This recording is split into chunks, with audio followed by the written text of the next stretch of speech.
வணக்கம் நண்பர்களே, நீங்கள் பார்த்து கொண்டு இருப்பது உங்கள் கௌசிகா ரிவ்யூ. சரி வாங்க வீடியோக்குள்ள போய் என்ன நடக்க போகுது அப்படின்னு சொல்லிட்டு பாத்தீங்கன்னா, நம்ம கௌதமுக்கும் மறுபக்கம் எஸ்எஸ்கேவுக்கும் இடையில மிகப்பெரிய ஒரு போருங்க. இந்த போர்ல யார் ஜெயிக்க போறாங்க, ஜெயிக்க போவது நம்ம கௌதமா இல்ல எஸ்எஸ்கேவா அப்படின்னு சொல்லிட்டு ஒரு கேள்வி இந்த இடத்துல இருக்கு. அதே சமயத்துல மறுபக்கம் இந்த எஸ்எஸ்கே ரேவதி கிட்ட நெருங்கி பழக ஆரம்பிக்கிறாரு. அப்படியே சும்மா கொஞ்சம் கொஞ்சமா க்ளோஸ் ஆயின்னு இருக்காரு.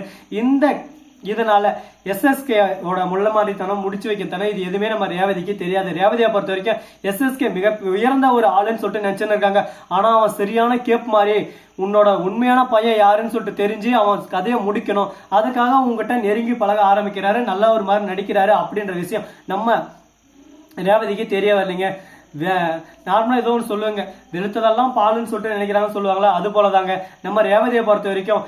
இவரு நார்மலா அப்படியே பேசுற இதுக்கு அப்படியே சும்மா சொக்க தங்க மாதிரி இருக்கு. ஆனா கிட்ட போய் உரசி பார்த்தா தெரியுதா ஒரு பித்தளைங்க, பித்தளை. அதான் அவர்கிட்ட போய் நம்ம மோத முடியுமா சொல்லுங்க பார்க்கலாம். எஸ்எஸ்கே ஃபர்ஸ்ட் கோபத்தால மிரட்டி பார்த்தாரு, வேலைக்கு ஆகல. இப்ப பாசத்தால அடிக்கிறாரு. அந்த பாசம் இவங்களுக்கு மிகப்பெரிய ஒரு அபாய ஒரு குறியா தான் தெரியுது. இது நம்ம கௌதமோட வாழ்க்கையை பாதிக்குமா, பாதிக்காதா, கௌதமோட நிலைமை என்ன ஆக போகுது, அடுத்த கட்டத்துக்கு கௌதம் கொண்டு போவாங்களா, என்ன பண்ண போறாங்க அப்படின்னு சொல்லிட்டு தெரியாம பதட்டமும் பயமும் ஒரு பக்கம் அதிகரிச்சுன்னு போயிட்டே இருக்கு. இப்படியே போனா என்னடா நடக்கும், கடைசியில எல்லாமே ஒரு பக்கம் தலைகீழா மாறுறவே அப்படின்னு சொல்லிட்டு உங்களுக்குள்ள ஒரு எண்ணம் வந்திருக்கும். ஆமாங்க, நீங்க நினைக்கிறது உண்மைதான். அப்படிதான் இப்ப நடக்க போகுது. இதுக்கு மேல மேலும் பிரச்சனைகள் கொண்டு வர போறாங்க. இந்த பிரச்சனை ஒவ்வொன்றையும் எப்படி கொண்டு போக போறாங்க, எப்படி ஒன் பை ஒன்னா தீர்த்து வைக்க போறாங்க அப்படின்னு சொல்லிட்டு தெரியாம ஒரு பக்கம் குழப்பங்கள் நிறைந்த ஒரு தொடராதான் இப்போதைக்கு நம்ம இலக்கிய சீரியல் ரன் ஆயிட்டு இருக்கு. அதே சமயத்துல மறுபக்கம் என்ன நடக்குது அப்படின்னு சொல்லிட்டு பாத்தீங்கன்னா, கரெக்டா நம்ம ஜானகி இருக்காங்கல்ல, அவங்க உயிருக்கு போராடி இருக்காங்க. இந்த மாதிரி ஒரு தருணத்துல தான் வீட்டுக்கு போறாங்க. வீட்டுக்கு போறதுக்கு முன்னாடி இந்த மாதிரி கரண்ட் ஷாக் அடிச்சாங்களே, அவங்க எப்படி இருக்காங்க அப்படின்னு சொல்லிட்டு விசாரிக்கிறாங்க. அவங்க கொஞ்சம் சீரியஸா தான் இருக்காங்க அப்படின்னு சொல்லிட்டு தெரிய வருது. சரி போய் பார்க்கலாம், பார்த்தாதான் கரெக்டா இருக்கும் அப்படின்னு சொல்லிட்டு இவங்க அங்க போறதுக்கு போறாங்க. ஆனா அதுக்கு முன்னாடி நம்ம ஜானகிக்கு போன் பண்றாங்க. ஜானகி போனே எடுக்கலைங்க. அங்க போய் பாக்குறாங்க, பூஜா கிட்ட விசாரிக்கிறாங்க. பூஜா இருந்தாலும் சரி ஓகே, இலக்கியாவும் வெளியே இருந்து உள்ள வராங்க. அதுக்குள்ள நம்ம கௌதம் விசாரிச்சு அவங்க ஐசியூ இருக்கிறாங்க. யாரும் பார்க்க அலோடு இல்லையா, நான் பாத்துக்கிற போங்க அப்படின்னு சொல்லிட்டு சொல்லிடுறாங்க. கௌதம் கிளம்பிடுறாரு, இலக்கியா வராங்க. இலக்கியாவும் அதே சமயத்துல அங்க இருந்து கிளம்பிடுறாங்க. வீட்டுக்கு போய் பாக்குறாங்க. 7 மணி ஆகுது, 8 மணி ஆகுது, 9 மணி ஆகுது, 12 மணி ஆகுது. ஜானகி வந்த பாடம் இல்லை. இவங்களுக்கு பயம் அதிகமாயிருது. எல்லா தவணையும் தேட ஆரம்பிக்கிறாங்க. தேடங்கள் அதிகமாயிட்டு ஒரு பக்கம் போயினே இருக்கு. நம்ம பூஜை இருந்து என்ன பண்றதுன்னு சொல்லிட்டு தெரியல. அவங்க குடும்பத்தார விசாரிக்கிறோம்னு சொல்லிட்டு போலீஸ் கம்ப்ளைண்ட் கொடுக்குறாங்க. அந்த இடத்துக்கு நம்ம கௌதமோட ஃப்ரெண்ட் அந்த இடத்துக்கு வராரு.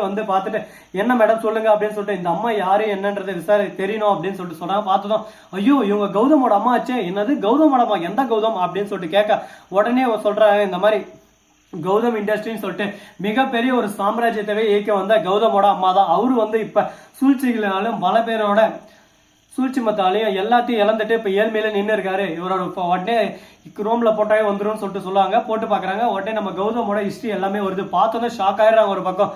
அப்ப இந்த கௌதம் தான் நானே காதலிக்கும் கௌதம்னா, அப்ப ஜானகி அவங்களோட அம்மாவா அப்படின்னு சொல்லிட்டு அத்தை அப்படின்னு சொல்லிட்டு ஓட பாக்குறாங்க. அதே சமயத்துல வேணாண்டா வேணாம், இது எல்லாம் மீறி போயின்னு இருக்கு, எல்லைக்கு மேல போச்சு, நம்ம கிட்ட அவ்வளவுதான் பாத்துக்கோ அப்படின்ற மாதிரிதான் ஒரு பக்கம் போயின்னு இருக்கு. சரி இருக்கட்டும், எல்லாமே ஒரு பக்கம் நல்லதுக்கு, நல்லதே நினைப்போம் நல்லதே நடக்கும் சொல்லிட்டு சொல்லுவாங்களா, அது போல நல்லது கண்டிப்பா நடக்கும். அதுக்கு முன்னாடி இன்னொரு விஷயம் நடந்திருக்குங்க. அப்படி என்னடா நடந்துச்சு அப்படின்னு சொல்லிட்டு பாத்தீங்களா, கரெக்டா நம்ம இலக்கியா இருக்காங்களா, அவங்க கண்டுபிடிச்சிடுறாங்க. நம்ம கௌதமுக்கு போன் வந்துட்டு அங்க போறாங்க. இலக்கியாவும் கூடவே வராங்க, ரேவதி வராங்க.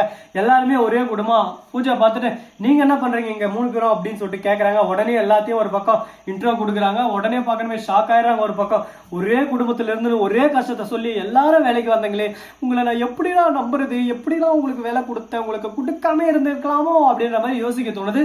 நம்ம இலக்கியாவை பார்த்த பின்னாடி ஷாக் ஆயிருது ஒரு பக்கம். என்னது இலக்கியா கௌதமோட வீட்டுக்காரியா அப்படின்னு சொல்லிட்டு தெரிஞ்சுதான் ஷாக் ஆயிருது ஒரு பக்கம். அப்படியே சும்மா மண்டம் ஒரு பக்கம் கிரு சுத்துது ஒரு பக்கம். 4 மணிக்கு சுத்துது. அப்படியே சும்மா என்ன பண்றது ஏது பண்றது சொல்லிட்டு கொஞ்ச நேரம் யோசிச்சு வந்துட்டு பரவாயில்ல, இலக்கியாவை அடிச்சு தூக்கிட்டு அந்த இடத்துக்கு நான் வந்துருவேன். இலக்கியா கிட்ட அப்படி பேசி இப்படி பேசி பணத்தால மைக்கி இலக்கியாவை தனியா பிரிச்சிடலாம் அப்படின்னு சொல்லிட்டு நினைச்சுன்னு இருக்காங்க. டேய் அம்மா கோடீஸ்வரி, அதவே அசால்ட்டா போனா போயின்னு போகுது. நம்ம புருஷன் தான் முக்கியம்னு சொல்லிட்டு கூட வந்தவன் இவன் சொத்துக்கு ஆசைப்படுவாள சொல்லுங்க பார்க்கலாம். ஆனா நம்ம பூஜா அப்படி பிடிச்சுன்னு இருக்காங்க. பிடிச்சா உடும்பு பிடிப்பேன் நானே அப்படின்னு சொல்லிட்டு பூஜா நினைச்சுன்னு இருக்காங்க. ஆனா பூஜா நீ உடும்பு பிடி, நம்ம இலக்கியாவெல்லாம் எந்த புடினே சொல்ல முடியாது. அந்த அளவுக்கு ஒரு பக்கம் தரமான புடி.